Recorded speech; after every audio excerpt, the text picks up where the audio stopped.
Sir உங்களை நம்பி camera வாங்கிட்டு போனால் எங்கள் வீட்டில் என்ன திட்டுறாங்க சார். என்ன சார் கேமரா இது, நீங்கள் 5 MP கேமரான்னு சொல்லி நல்லா கிளியராக இருக்குன்னு சொன்னீங்க. இப்போ எங்கள் வீட்டில் பார்த்தீங்கன்னா ஜூம் பண்ணி பார்க்குறாங்க, கிளாரிட்டி உடையுதுங்கிறாங்க. என்ன சார் கேமரா இருந்தாங்க, இந்த கேமரா நீங்களே வச்சுக்கோங்க சார். கொஞ்சம் பொறுங்க சார் கொஞ்சம் உட்காருங்க சார். சார் நாங்கள் உட்காரக்கலாம் இல்லைங்க சார், எனக்கு தெரியாது. நீங்கள் வந்து கேமரா வந்து கழட்டு போயிருங்க, கேமரா வேண்டாம் சார். கொஞ்சம் உட்காருங்க சார் ப்ளீஸ் சார். நான் உட்காரக்க வரலீங்க சார். ஒரு நிமிஷம் சார், உட்காருங்க சார். என்ன கேமரா நம்ம கிட்ட வாங்கிட்டு போயிருந்தீங்க? அதாங்க சார் நீங்க கொடுத்ததே உங்களுக்கு கூட கொடுத்துட்டு இதான் 5 MP கேமரான்னு சொன்னீங்க. இதான் நல்லா இருக்கிற டாப் கேமரான்னு சொன்னீங்களே. ஓ டாப் கேமராங்களா? ஆமா சார். இந்த கேமரா நம்ம என்ன ரேட்டுக்கு கொடுத்துருந்தோம் சார்? நீங்க ஒரு 1800 இதை போட்டு கொடுத்தீங்க சார். ஓகே சார் ஆக்சுவலா இது ஒரு பட்ஜெட் வேரியன்ட் கேமரா சார். சரிங்களா? இது வந்து ஹெச்டின்னு சொல்லுவாங்க. இந்தியன் மார்க்கெட்டில் வந்து இந்த கேமரா வந்து ரொம்ப அதிகமாக விற்கிறதுக்கு வேண்டி இந்தியன் மார்க்கெட் ஃபோக்கஸ் பண்ணி விட்ட கேமரா சார். இது ஒரு அனலாக் கேமரா தான். அவ்வளோ சூப்பரான கிளாரிட்டி அப்படி இந்த ஜூமிங் பண்ணும்போது இதெல்லாம் பண்ணும்போது வந்து கிடைக்காது சார். அது போக ப்ராக்டிக்கலாக ஜூம் பண்ணால் நம்மளுக்கு கிளாரிட்டி கிடைக்காத காரணம் இது என்ன ரீசன்னா சார், ஃபிக்ஸ்டு லென்ஸ்ன்னு சொல்லுவாங்க இந்த கேமராவில். ஒரு 3.6 mm ஃபிக்ஸ்டு லென்ஸ் வந்து இருக்குதுங்க. 5 MP இதாக இருந்தாலும் கூட, சிப்பாக இருந்தாலும் கூட, பட் இதோடைய லென்ஸ் வந்து ஃபிக்ஸ்டு சார். அதனால வந்து ஒரு 3.6 mm லென்ஸ் வந்து அப் டு வந்து பார்த்துட்டிங்கன்னா ஒரு 10 மீட்டர் அளவுக்கு நல்ல ஒரு தெளிவாக கிடைக்குங்க சார். பட் 30 மீட்டருக்குலாம் இந்த கேமரா கிடைக்காது சார். நீங்கள் அதுவே ஐபி போட்டிருந்தீங்கன்னா இன்னும் கொஞ்சம் கேமரா கிளாரிட்டி வந்து பார்த்துட்டிங்கன்னா இமேஜ் எல்லாம் இன்னும் கொஞ்சம் உடையாமல் வரும் சார். இருக்கிற அளவுக்கு உடையாமல் வரும் சார். அதுவுமே வந்து பார்த்துட்டிங்கன்னா நம்மகிட்ட இருக்குது சார், நல்ல கேமரா இருக்குது சார். இந்த மாதிரி கேமராலாம் போட்டிருந்தீங்கன்னா உங்களுக்கு வந்து நல்லா இருக்குது சார். பாருங்க சார், வெயிட்டு உங்களுக்கு இந்த கேமராவோட வெயிட்டுக்கு உங்களுக்கு வித்தியாசம் தெரியும் சார். இதெல்லாம் வரும்போது ஏன் சார் சொல்லல என்கிட்ட? சார் இந்த கேமராவெல்லாம் வந்து ஒரு 5 MP வந்து அக்குசன்ஸ் கேமரான்னு சொல்லுவோம் சார். இந்த கேமரா கிட்டத்தட்ட வந்து பார்த்துட்டிங்கன்னா இந்த கேமரா வந்து ஒரு ரேட்டே வந்து 7000-8000 வருது சார். அப்போ இந்த பட்ஜெட் போகும்போது உங்களுக்கு ஒரு 4 கேமரா போடணுங்கன்னா 40,000 50,000 ஆகும் சார். பட் உங்களுக்கு நாங்கள் இந்த 4 கேமரா ஹெச்டி கேமரா என்ன ரேட்டுக்கு போட்டு கொடுத்தோம் சார்? 23,000. சார் பாருங்க சார், 23,000 ரூபாய்க்கு வந்து பார்த்தீங்கன்னா ஒரு 40,000 50,000 வித்தியாசம் இருக்குல்ல சார். பட் இந்த கேமராவுமே வந்து உங்கள் பர்பஸுக்கு வந்து அது கரெக்டாக இருக்காது. இந்த கேமராவோட கிளாரிட்டி ரொம்ப நல்லா இருக்கும். இதுமே வந்து பார்த்தீங்கன்னா 4 mm லென்ஸு, இதுவுமே ஃபிக்ஸ்டு லென்ஸு சார். இந்த இது வந்து பார்த்தீங்கன்னா உங்களுக்கு செட் ஆகாதுங்க.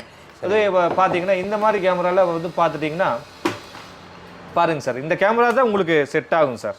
என்ன கேமராங்க இது சார்? இது ஆக்சுவலாக வந்து பார்த்துட்டிங்கன்னா மோட்டரைஸ்டு ஐபி கேமரான்னு சொல்லுவாங்க sir. Varifocal motorised lens sir. ஆக்சுவலாக இதில் வந்து நிறைய ஆப்ஷன்ஸ் இருக்குது சார் இந்த கேமராவில். பாருங்கள், இந்த கேமரா பாருங்கள் சார், ரொம்ப நல்லா இருக்கும் இந்த கேமரா. இந்த மோட்டரைஸ் கேமராங்களா? ஆமாம் சார், ஆமாங்க. இதாச்சும் ஒரு 40 மீட்டர் 50 மீட்டர் ஜூம் பண்ண உடையுமா உடையாதுங்களா சார்? இது வந்து பார்த்துட்டிங்கன்னா தாராளமாக 60 மீட்டரில் நல்லா வருங்க சார். உங்களுக்கு போட்டு டெமோ கூட காமிக்கிறேன் சார், இப்போ காமிக்கிறேங்க. நீங்கள் பார்த்துட்டும் கூட வாங்க. இந்த கேமராவே கிளாரிட்டி ரொம்ப சூப்பராக இருக்குங்க சார். நிறைய ஃபங்க்ஷன்ஸ் இருக்குங்க. இந்த லைன் கிராசிங், அன்அட்டெண்டட் பேக்கேஜ், இந்த மாதிரி ஃபியூச்சர்ஸ் எல்லாம் வந்து இதில் இருக்குதுங்க. அலாரம் இன்புட்டு, அலாரம் அவுட்புட்டு, இந்த மாதிரி நிறைய ஆப்ஷன்ஸ் வந்து இருக்குது சார். ஏதாவது வந்து நீங்கள் இது பர்க்லர் அலாரமாக கூட ஒரு கேமராவை வந்து நீங்கள் யூஸ் பண்ணிக்கலாங்க. நல்லா இருக்குங்க சார். சரி, நான் உங்களுக்கு இது டெமோ காமிக்கிட்டுங்களா சார்? இந்த கேமரா வாங்கிக்குவீங்களா சார்? நீங்கள் டெமோ காமிங்க, ஜூம் பண்ணி காமிங்க, எல்லாம் கரெக்டாக இருந்தால் நான் வாங்கிக்கிறேங்க. சரிங்க சார். எவ்வளோ தூரம் சார் வந்து பார்த்தீங்கன்னா உங்களுக்கு தெளிவாக தெரியணும்னு? அந்த ரோடு தெரியுது பார்த்தீங்களா? ஆமாம், அந்த அளவுக்கு கிளியராக ஜூம் பண்ண உடையக்கூடாது சார். அந்த மாதிரி தெரிஞ்சா போதும். அந்த ரோடு வரைக்கும் தெளிவாக உங்களுக்கு தெரியணும். பார்த்தீங்கன்னா 30 மீட்டர் 40 மீட்டர் வருங்க. சரிங்க சார், இதை கொஞ்சம் அவர்கிட்ட கொடுங்க சார். வாங்க சார் போகலாம்.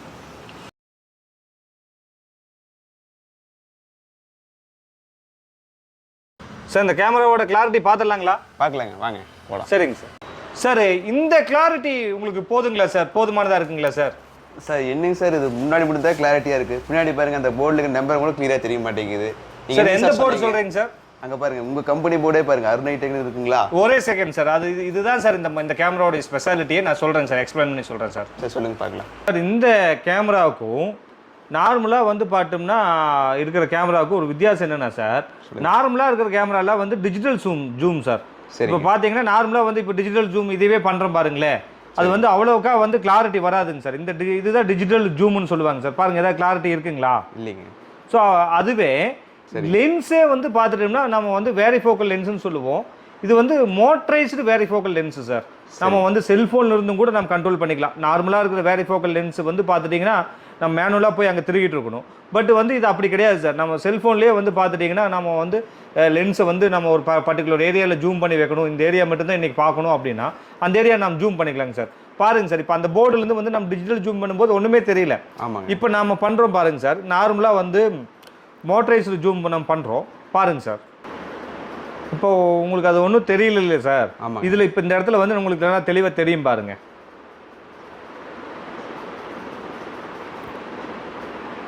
சார் இப்போ பாருங்க சார், நீங்கள் அப்ளை பார்த்ததுக்கும் இப்போ பார்க்கறதுக்கும் எவ்வளோ கிளாரிட்டி வித்தியாசம் இருக்குதுங்க.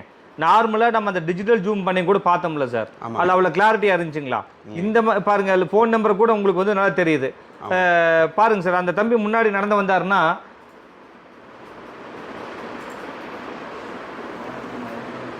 அதெல்லாம் தம்பி முன்னாடி நடந்து வந்தாருன்னா அங்கேயே நல்ல ஒரு அளவுக்கு தெளிவாக தெரியுறாருங்களா சார்? நல்ல தெளிவாக தெரியுவாங்க சார். ஆக்சுவலாக இந்த கேமராவில் வந்து பார்த்தோம்னா கேட் ஃபோக்கஸ் பண்ணுறதுக்கு, ஸோ இது இன்டோரில் போகிறதுனா கூட வந்து பார்த்தீங்கன்னா கல்லாப்பொட்டியெல்லாம் பார்க்குறதுக்கு பார்க்கலாங்க சார். கேஷ் கவுண்டரு இந்த மாதிரி ஏரியாக்கெல்லாம் வந்து பார்த்தீங்கன்னா இந்த கேமரா வந்து ரொம்ப நல்ல யூஸாக இருக்குது சார். இப்போ இதுலேயே வந்து நம்ம இந்த மாதிரி சூழ்நிலையில் நம்ம டிஜிட்டல் ஜூமும் கூட பண்ணிக்கலாங்க. ஒரு நல்ல கிளாரிட்டியில் 5 மெகா பிக்சல் அங்கேயும் வந்து தெளிவாக கிடைக்கணும்னா இந்த மாதிரி மோட்டரைஸ்டு பேரிஃபோக்கல் லென்ஸ் நீங்கள் கேமரா போட்டால் நல்லா இருக்குது சார். என்ன நீங்கள் இதுக்கெல்லாம் வந்து கொஞ்சம் பெரிய பட்ஜெட் வந்து நீங்கள் ரெடி பண்ணி வச்சுக்கணும் சார். சரிங்க. இந்த கேமரா நம்மளுக்கு வேணுங்களா சார்? இந்த இப்போதைக்கு அதை ஓடிட்டுங்க, அப்புறம் வேணா பார்த்துட்டு போட்டுக்கலாம். உங்களுக்கு வேண்டி புது கேமராவில் பாக்ஸ் பிரித்து ஓப்பன் பண்ணி காமிச்சு சார். ஒரு கேமரா போட்டால் நல்லா இருக்குங்களா சார்? எவ்வளோ வருங்க ஒரு கேமரா? சார் என்ன சார், ஒரு கேமரா வந்து பார்த்தீங்கன்னா எம்ஆர்பி வந்து பார்த்தீங்கன்னா 22,000 ரூபாங்க சார். சரிங்க. நாம் வந்து பார்த்துட்டிங்கன்னா 10,000 டிஸ்கவுண்ட் போட்டு 12,000 கொடுக்கலான்னு இருக்குங்க சார். சரிங்க சார். இப்போ இருக்கிற செட்டப் பாக்ஸ்லேயே போட முடியுங்களா? அது என்னங்க சார்? இப்போ இருக்கிற செட்டப் பாக்ஸில் போட இல்லை சார், செட்டப் பாக்ஸில் கொஞ்சம் மாற்றணுங்க சார். இப்போ அதுக்காக செலவாகும் இல்லைங்க? ஆமாம் சார், காசெல்லாம் கொஞ்சம் ரெடி பண்ணி தானே பண்ண முடியுங்க. அப்படிங்களா சார்? ஆமாங்க. இப்போ வேண்டாங்களா சார் இந்த கேமரா? இப்போதைக்கு வேண்டாங்க சார். இன்னும் கொஞ்சம் டிஸ்கவுண்ட் போட்டு கொடுக்குறேங்க சார், நல்ல டிஸ்கவுண்ட் போட்டு தர்றேங்க சார். சார் நீங்கள் என்ன டிஸ்கவுண்ட் போட்டு கொடுத்தாலும் பார்த்தீங்கன்னா காசு இப்போ வேணும்ல சார்? சார் அப்போ நீங்கள் கொண்டு வந்த கேமராவை எடுத்துகிட்டு போய்க்கிறீங்களா சார்? அது வந்து யாராச்சும் மாட்டி கொடுத்து சொல்லிடுங்க. இப்போதைக்கு ஓடிட்டு ஒரு 2-3 மாதம் கழிச்சு வேணால் மாட்டிக்கலாங்க. சரிங்க சார்.